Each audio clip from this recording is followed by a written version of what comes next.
That this mazid, this extra blessing that will be given, will be glancing and looking at Allah subhanahu wa ta'ala inside the akhirah. Likewise, we find another clear ayah inside the Qur'an, inside Surah Al-Qiyamah, if I'm not mistaken, وُجُوهٌ يَوْمَئِذٍ نَاظِرَةٌ إِلَىٰ رَبِّهَا نَاظِرَةٌ. Some faces that day will be radiant, will be glowing, glancing at their Lord, Allah subhanahu wa ta'ala. That will be an ayah that Ahl Sunnah have used as strong evidence that this will be amongst the ultimate blessings of Ahl Sunnah of seeing Allah subhanahu wa ta'ala. أي إلى ربها بمعنى إلى وجه الله سبحانه وتعالى, looking at the sublime face of Allah subhanahu wa ta'ala. Likewise we find كلا إنهم عن ربهم يومئذ لمحجوبون. Nay, indeed, on that day, those criminals, the mujrimun, they'll be veiled from seeing their Lord. So here we find the principles inside the Qur'an and the Surah that we find that if one thing is mentioned or something is negated, then the opposite holds true. So if disbelievers have been prevented, there's a veil, there's a barrier from them not being able to see Allah subhanahu wa ta'ala, then the opposite is what? That the believers will see Allah subhanahu wa ta'ala. And thus we find, بهذا استدل الإمامان الجليلان الشافعي وأحمد. Imam Shafi'i or Imam Ahmad used this ayah from the Qur'an to extract and to highlight the evidence على أن الله إذا حجب الكفار عن الرؤيا فإن المؤمنين يرون ربهم وإلا لم يكن هناك فرق بين المؤمنين والكفار. They use this ayah as evidence that Allah subhanahu wa ta'ala will seal, will veil the disbelievers from seeing Allah subhanahu wa ta'ala, and the believers will be allowed to see Allah subhanahu wa ta'ala.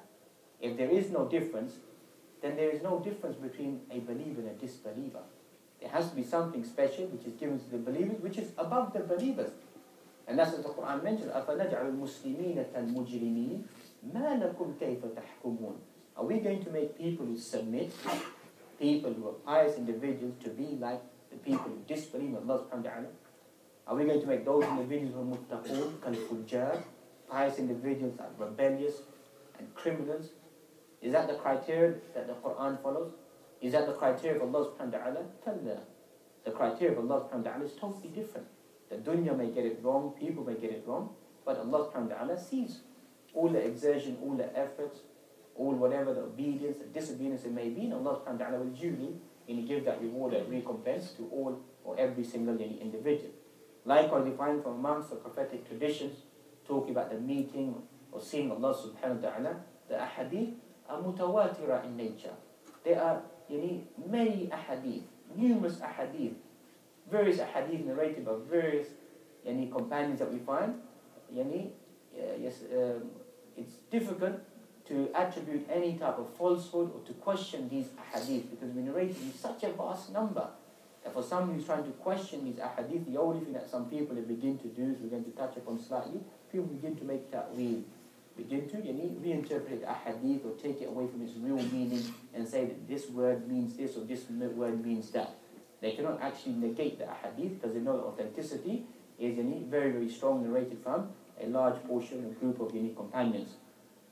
So أن المتواتر يفيد العلم القطعي فلا تجوز مخالفته.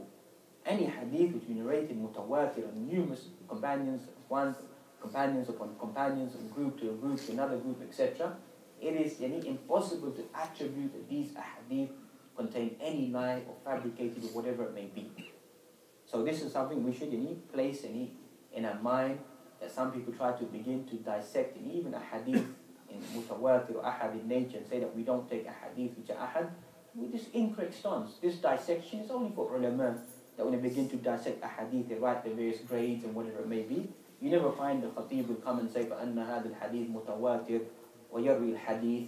Just narrates what the hadith may be and which book it's from.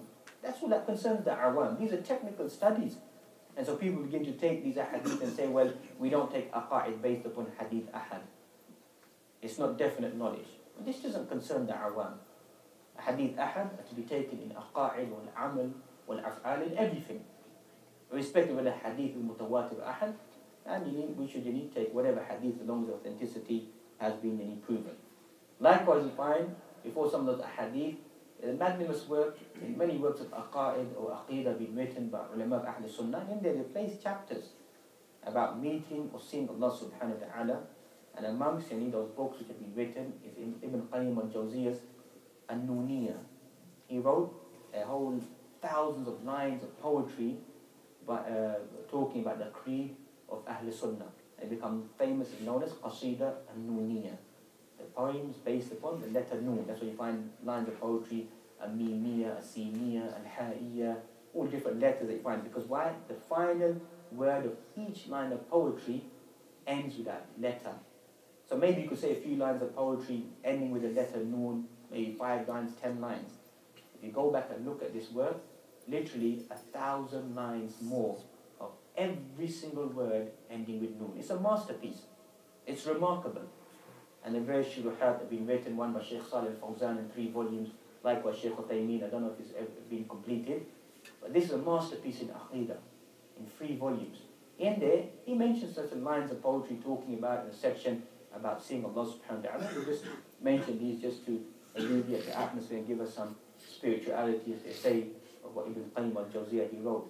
وَيَرَوْنَهُ سُبْحَانَهُ مِنْ فَوْقِهِمْ نَظْرَ الْعِيَانِ كَمَا يُرَى الْقَمَرَانِ هذا تواتر عن رسول الله لم ينكر إلا فاسد الإيمان وأتى به القرآن تصريحا وتعريضا هما بسياقه نوعان وعليه أصحاب الحديث جميعهم لغة وعرفا ليس يختلفان هذا ويكفي أنه سبحانه وصف الوجوه بنظرة بجنان. So all these lines end with the letter Nun.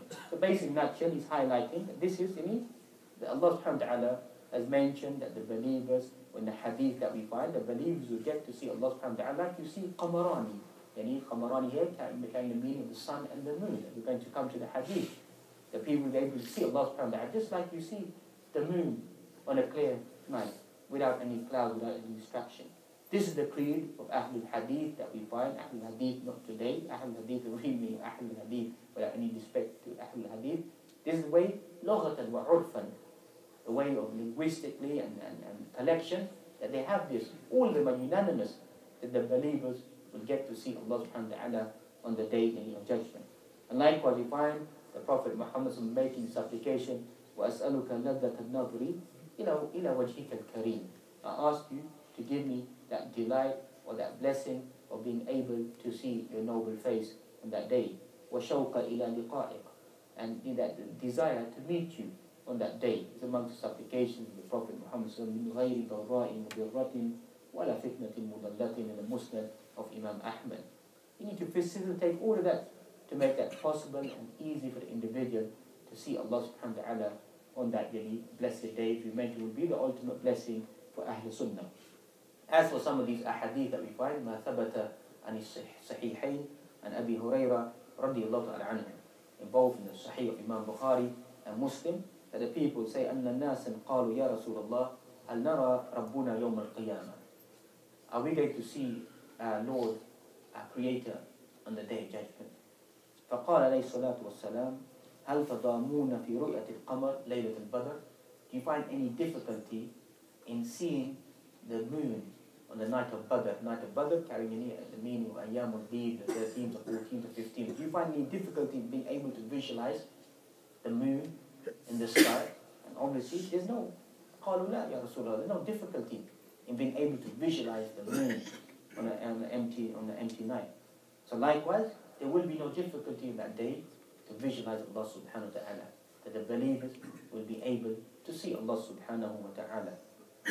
Likewise, you find كنا جلوسا عند رسول الله فنظر إلى القمر ليلة البدر.